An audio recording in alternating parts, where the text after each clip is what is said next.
Bom dia, alunos, tudo bem?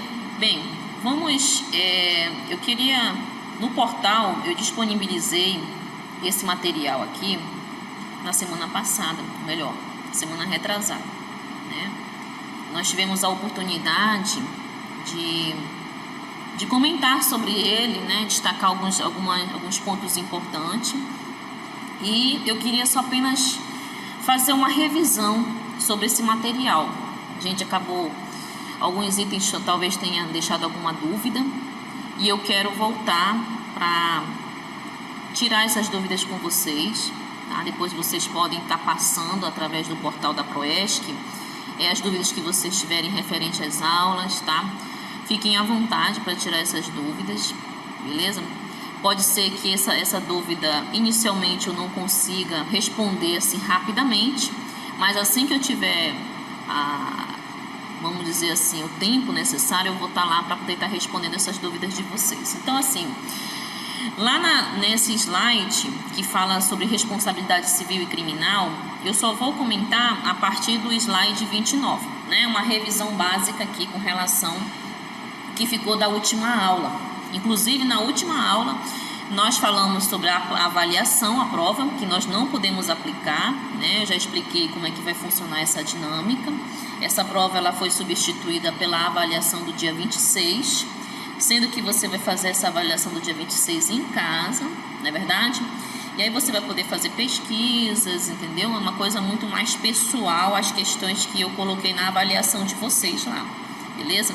Então, assim, é importante salientar que a avaliação do dia 26, ela vai estar relacionada também a essa revisãozinha aqui que a gente vai fazer da última aula, certo? E depois vocês podem estar enviando aí essas dúvidas, né, esses questionamentos, mas eu acredito que esse assunto já tenha sido bastante esclarecido. Mas vamos voltar aqui a alguns tópicos que eu achei interessante nós rever. Por exemplo, aqui a questão realmente da definição, a Previdência Social, o INSS. É um seguro social adquirido por meio de uma contribuição, no caso, a Previdência Social, né? Ele é um seguro social adquirido por meio de uma contribuição mensal que garante ao assegurado uma renda no momento em que ele não puder trabalhar. Então, assim, a Previdência Social, ela é vinculada ao órgão INSS, certo? O que acontece com essa questão de Previdência Social? Nós pagamos, alguns tributos são recolhidos mensalmente, né? Através da folha de pagamento, que isso é do empregador, e isso é descontado no contra-cheque do colaborador, né, do funcionário. Então, através disso, é descontado em INSS e o FGTS ele é depositado. O INSS é aquilo que é descontado do contra-cheque dos rendimentos do colaborador, certo? Então, essa definição aqui trata sobre isso. Previdência Social, o que seria um seguro? É como se você fizesse uma poupança. Você cria uma conta e você vai lá, todo mês você deposita aquele valor ali. No dia que você precisar, você vai lá e ativa aquela conta para que você faça o quê? O saque, a retirada daquele valor, certo? Basicamente é assim. Quando a gente fala de questões de seguridade social, que envolvem INSS, contribuições, a gente não pode deixar de destacar o que está na Lei 8.213. Esse material também está no portal desde o início dessa disciplina, tá? Então, assim, o que é acidente de trabalho? Nós já falamos sobre isso, mas é sempre importante a gente voltar e salientar novamente. Primeiro, por causa da definição, que tem uma relação direta com os acidentes e as doenças, tá? Segundo, para a gente saber o que significa de fato. Nós precisamos nos inteirar desse conceito. O profissional de segurança precisa estar bem informado, certo?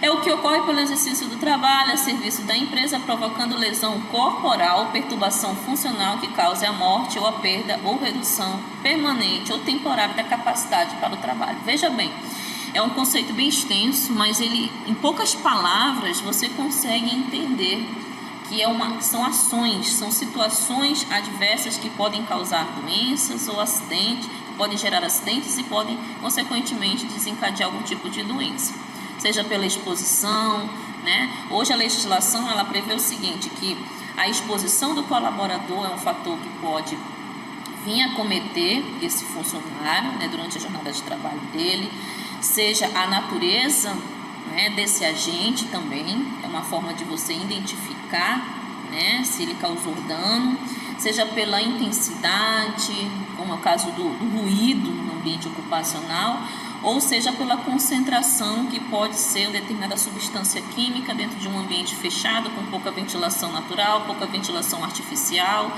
e o colaborador teve contato com essa substância e o organismo dele acabou absorvendo tudo isso e sendo danoso, né? A saúde dele, depois de algum tempo, começou a aparecer algum tipo de doença. Isso pode acontecer? Sim, pode acontecer. É isso que basicamente a gente prevê, né? Que é previsto dentro da legislação, e essa lei 8.213 faz parte disso, tá?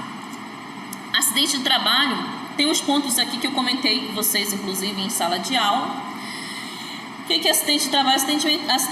Acidente ligado ao trabalho que não tenha sido sido a causa única da lesão. Então, o que acontece? Às vezes, o acidente, ele não tem só um fator ou só uma situação que causou aquele acidente, mas assim, ele teve várias. Quando você vai fazer investigação e análise daquele acidente, você percebe que houve uma série de situações que contribuiu para aquele acidente acontecer.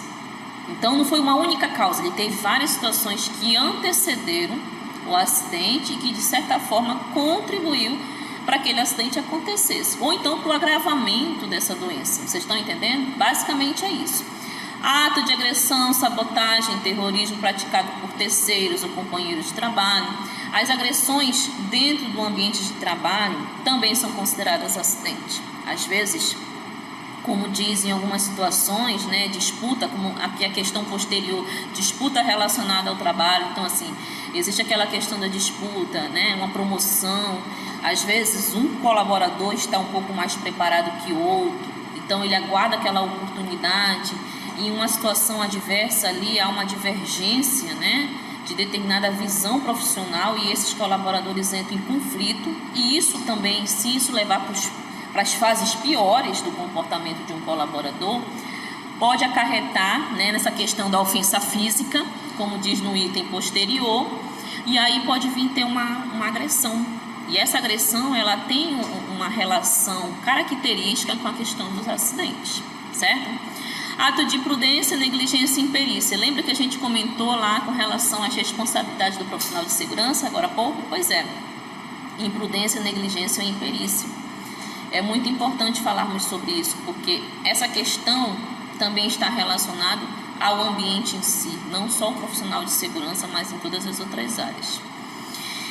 Ato de pessoa privada do uso da razão, né? A gente sabe que, às vezes, em algumas situações, a gente pode se ver um colaborador numa situação como essa. Desabamento, inundações são questões naturais que também não deixam de ser acidentes. Pode acontecer um desabamento, um incêndio, um sinistro dentro da organização. Isso não tira a responsabilidade da empresa.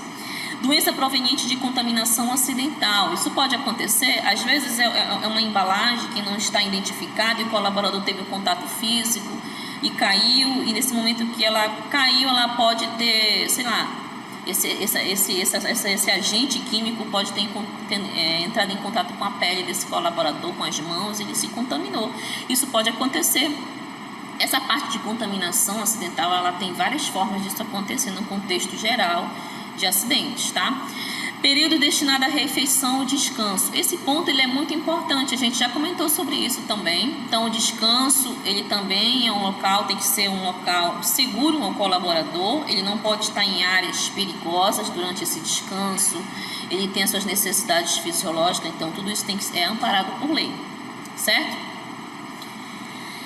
Acidente de trabalho, acidente sofrido ainda que fora do horário de trabalho. Então, às vezes, a empresa permite que o funcionário, ou melhor, ela faz com que o funcionário precise viajar, precise se deslocar, e isso acaba fazendo com que ele vá a serviço da empresa. No geral, aqui tem os principais tópicos que eu coloquei com relação a isso, né?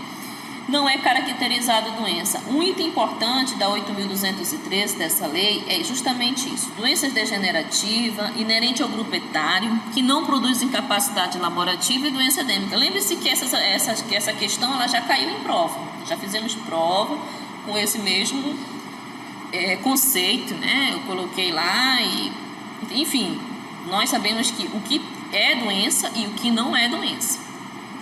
Comunicação de acidente de trabalho. Pela lei, o empregador ele tem que comunicar até o primeiro dia útil seguinte da ocorrência. Isso é lei para o empregador.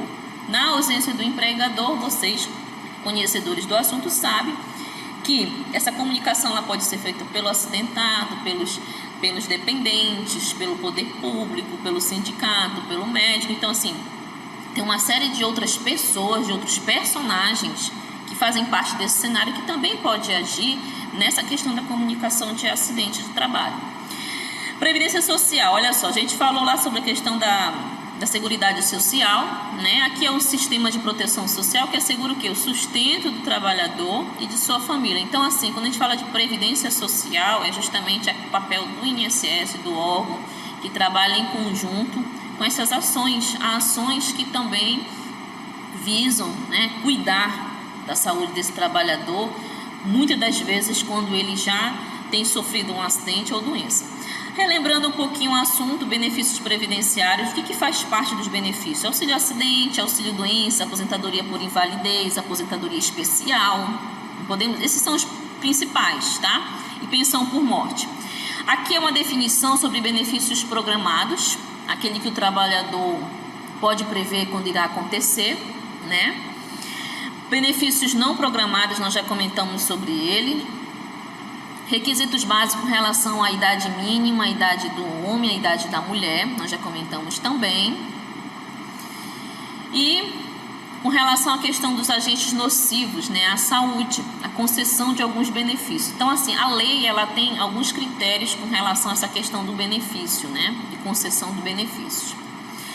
Auxílio doença é o benefício de todo segurado tem direito a receber mensalmente quando incapacitado temporariamente. Então, o colaborador, quando ele tem uma doença, né, às vezes essa doença ela pode ter advindo de um acidente, ele vai ter direito a receber isso. Quem vai dar entrada desse processo enquanto empregado é a empresa, tá? Auxílio acidente, incapacidade parcial ou permanente decorrente da sequela. Então, esses acidentes, essas doenças, eles vão ser avaliados pelo INSS, certo? E aí ele vai ter direito ao benefício. Aposentadoria por invalidez, né? Também é prevista na lei. Pensão por morte, benefício que tem direito os dependentes do segurado da Previdência Social que falecer, tá? Aqui quem é que tem esse direito? Dependentes no caso da pensão por morte, tá aqui. Cônjuge, né, os pais. Tem na lei em si, na CLT, ele destaca bem essa questão. A carência, certo? Auxílio reclusão também é um outro benefício previsto, né? E assim, esse foi o material que nós deixamos, que nós discutimos numa das últimas aulas que nós tivemos o contato. Eu só queria realmente explanar um pouquinho mais sobre esse material, até para relembrá-los desses conceitos, tá? O material de apoio que eu coloquei no portal da Lei 8.213, ele é muito importante para que vocês leiam com calma aquele material. Ele está lá desde o início da disciplina, então vocês podem ter acesso ao material completo, bem atualizado, que vocês vão estar utilizando aí, tá bom? Então, assim, é importante vocês pegar todo aquele material disponibilizado no portal para vocês terem essas informações, se manterem antenados com relação ao material disponível lá. Toda semana, ou no decorrer da semana, vamos estar colocando material lá. Claro que esse material ele vai acompanhar aquilo que está dentro da ementa de vocês, certo? Então, assim, o material disponível, o material de apoio, vai ter o material principal, vocês sabem que o material principal são os slides. Lembrando que esses slides que eu disponibilizo são materiais bem enxutos, né? Muitas das vezes bem compacto. Há necessidade que você busque essas informações através de pesquisas, né? Claro, em sites seguros, informações consistentes, cuidado com as informações copiadas de qualquer fonte, porque às vezes essas fontes não são reais, né? Não são verdadeiras.